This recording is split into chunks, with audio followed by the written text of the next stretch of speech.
Sir, Pranav Singh के मामले में आज कोर्ट का क्या रवैया रहा? प्रणव सिंह चैंपियन और उमेश शर्मा विधायक के संबंध में कोर्ट ने अपना सुओ मोटो कॉग्निजेंस लेते हुए मुकदमे में आज सुनवाई किया, जिसमें कोर्ट को हमने इस बात की सूचना दिया कि यह जो पूरा कार्य कारित हुआ है 26 तारीख को, जिसके ऊपर संज्ञान हुआ है, वह सिर्फ 26 से शुरू नहीं हुआ बल्कि 25 तारीख की रात्रि में उमेश शर्मा ने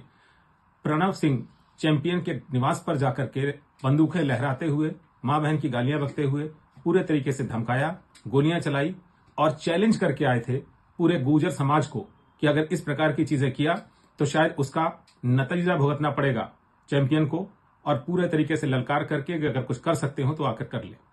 शायद इस प्रकार का जो ललकारना था विधायक के द्वारा, यही एक उत्तेजना का कारण बना, जिसकी वजह से यह मामला इस हद तक आया कि माननीय उच्च न्यायालय को संज्ञान में लेकर के सुओ मोटो एक्शन पर आना पड़ा।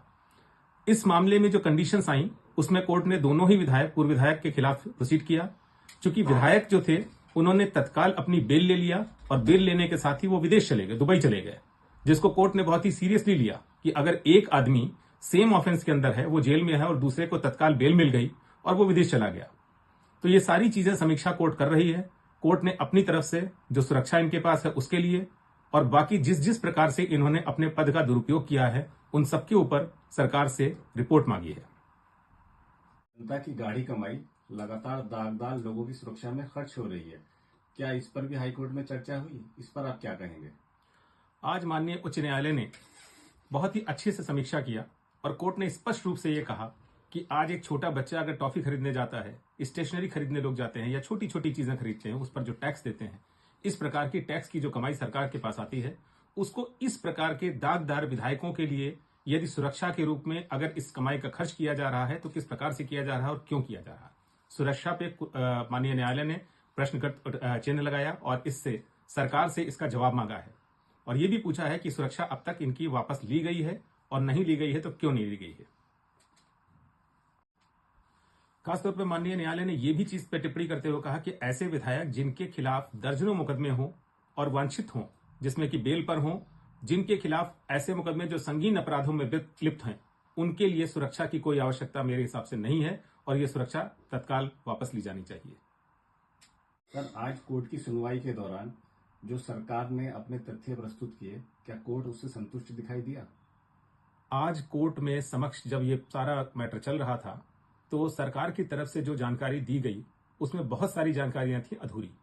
जिस पर कोर्ट ने इस बात के लिए रोष किया और कोर्ट ने कहा कि ये जानकारी आप पूरी नहीं ला रहे हैं। सबसे पहले तो बात यह थी कि जब पहले दिन ये मुकदमा लिया गया तो उस समय 19 मुकदमों के बारे में कहा गया, आज मुकदमे कम हो गए, पूरे मुकदमों की जानकारी नहीं दी गई और बहुत सारे ऐसे तथ्य थे जिनकी पूरी जानकारी नहीं दी गई। जब हम लोगों ने इस चीज को कोर्ट के समक्ष प्रस्तुत किया और ये बताया कोर्ट को, तब कोर्ट ने प्रश्न किया जिस पर हर चीज पर सरकार का अधूरा जवाब था, जिस पर कोर्ट ने यह तक कहा कि अगर आप सही जवाब नहीं देंगे तो शायद मुझे इस मुकदमे में सीबीआई को इंक्वायरी इन्वेस्टिगेशन के लिए बोलना पड़ेगा और सीबीआई के वकील को बुलाने तक की बात आ गई थी, जिसके बेसिस पर शायद ये इन्वेस्टिगेशन भी सीबीआई को ट्रांसफर हो जाए, जिस पर कोर्ट के समक्ष सरकार की तरफ से तथ्यों को उमेश शर्मा के इंटरेस्ट में उनके लिए चीजों को छुपाया जा रहा है। दूसरी बहुत बड़ी जानकारी आज कोर्ट के सामने आई कि उमेश शर्मा ने एसएसपी को भी धमकाया था, जिस पर कोर्ट ने बहुत सीरियस एक्शन लिया कि जो विधायक एसएसपी को धमका सकता है उसके खिलाफ पुलिस ने क्या एक्शन लिया। अब इन सभी चीजों पर जवाब अभी आना है, जो शायद कल की सुनवाई में आएगा, उसके बाद देखा जाएगा। वकील साहब, ये बताइए कि आज हाईकोर्ट में विधायक विवाद मामले में क्या हुआ? आज माननीय उच्च न्यायालय में विधायक मामले में जो 26 तारीख को इंसिडेंट हुआ था उस पर मैटर लगा था, जिसपे सुओ मोटो कॉग्निजेंस हाईकोर्ट ने लिया था। उस हाईकोर्ट ने इस मैटर के अंदर रिपोर्ट मांगी थी स्टेट से इस बारे में कि कितने कितने मुकदमे विधायकों के खिलाफ हैं जो इन चीजों में शामिल हैं। पहले दिन डिस्ट्रिक्ट मजिस्ट्रेट ने और एसएसपी ने आकर के बताया कि इसमें 19 मामले लिप्त हैं,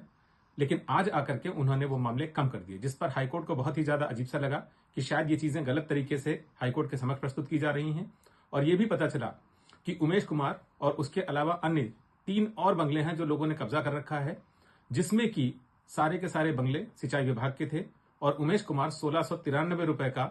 रेंट दे करके जिस मकान की आज शायद वैल्यू 75,000 रुपए से 1 लाख रुपए महीने की होगी, उसको इन्होंने कब्जा कर रखा है, जिसका उनके पास कोई अधिकार नहीं है। उमेश कुमार के खिलाफ कोर्ट ने यह भी कहा कि जब इनकी बेल हुई तो जो पीपी थे उन्होंने शायद पूरी इंफॉर्मेशन कोर्ट के समक्ष नहीं रखी, जिससे यह नहीं पता चल पाया कि इनके खिलाफ कितने मुकदमे पेंडिंग हैं। और इसी चीज के बयान में होते हुए कोर्ट ने इनको आदेश पारित कर दिया, जिसमें इनको बेल मिल गई। इसके उपरांत कोर्ट ने इस चीज के ऊपर भी कहा कि पीपी के खिलाफ भी क्यों नहीं एक्शन और उसका एक्सप्लेनेशन कॉल किया जाना चाहिए, जिसने प्रॉपर इंफॉर्मेशन कोर्ट को नहीं कम्युनिकेट किया। एक चीज बहुत बड़ी आज ये आई कि उमेश कुमार जो सुरक्षा लेकर के घूमते हैं वाई कैटेगरी का, वो वाई कैटेगरी की सुरक्षा लेने के लिए इनको किस प्रकार से मिली है, जिस पर सरकार की तरफ से यह बताया गया कि एक कमेटी बनाई गई थी, कमेटी के अंतर्गत इनको ये दी गई थी, जिस पर यह चीज आई कि शायद इस कमेटी का जो आदेश हुआ था वो कमेटी का आदेश इनके विरुद्ध था और उसमें यह था कि इनको रिपोर्ट सुरक्षा नहीं दी जानी है, लेकिन इसके उपरांत भी सुरक्षा दे दी गई, जिस पर कोर्ट ने संज्ञान लिया है और फिर से प्रॉपर रिपोर्ट मांगी गई है। मैंने कोर्ट को यह भी बताया कि न सिर्फ इनको बल्कि इनकी पत्नी को भी सुरक्षा दी गई है, जिसमें 2 गनर उनके लिए भी दिए गए हैं, जिस पर कोर्ट ने फिर रिपोर्ट मांगने के लिए कहा है। और कई चीजें हैं, जैसे विदेश ये चले गए हैं, जिस पर कोर्ट ने पूछा था, बाद में स्टेट की तरफ से आकर के बताया गया कि इन्होंने एप्लीकेशन मूव किया था कंसर्न मजिस्ट्रेट में और उससे परमिशन लेके गए हैं, तो इसका प्रॉपर ऑर्डर्स और सारी चीजें कोर्ट उसकी समीक्षा करेगी अगली डेट में। कल के लिए मैटर फिर लगाया गया है। उमेश कुमार के पास Y+ सिक्योरिटी मिली हुई है, उस पर हाईकोर्ट का क्या रवैया था? आज माननीय उच्च न्यायालय ने इस बात के ऊपर चर्चा किया कि उमेश कुमार जो विधायक हैं उनके पास Y+ कैटेगरी की सुरक्षा किस प्रकार से दी गई है, उनको इस प्रकार की सुरक्षा की आवश्यकता ही क्या है।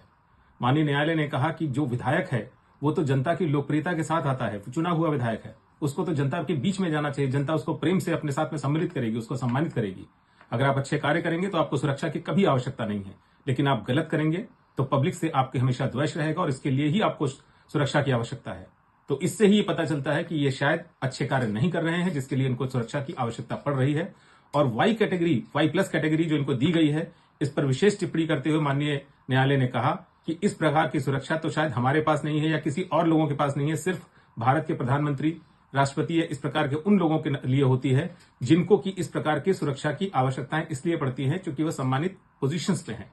लेकिन सिर्फ विधायक, जो शायद एक सामान्य विधायक को सुरक्षा मिलनी चाहिए, उसके अलावा कोई सुरक्षा के लिए हकदार नहीं है।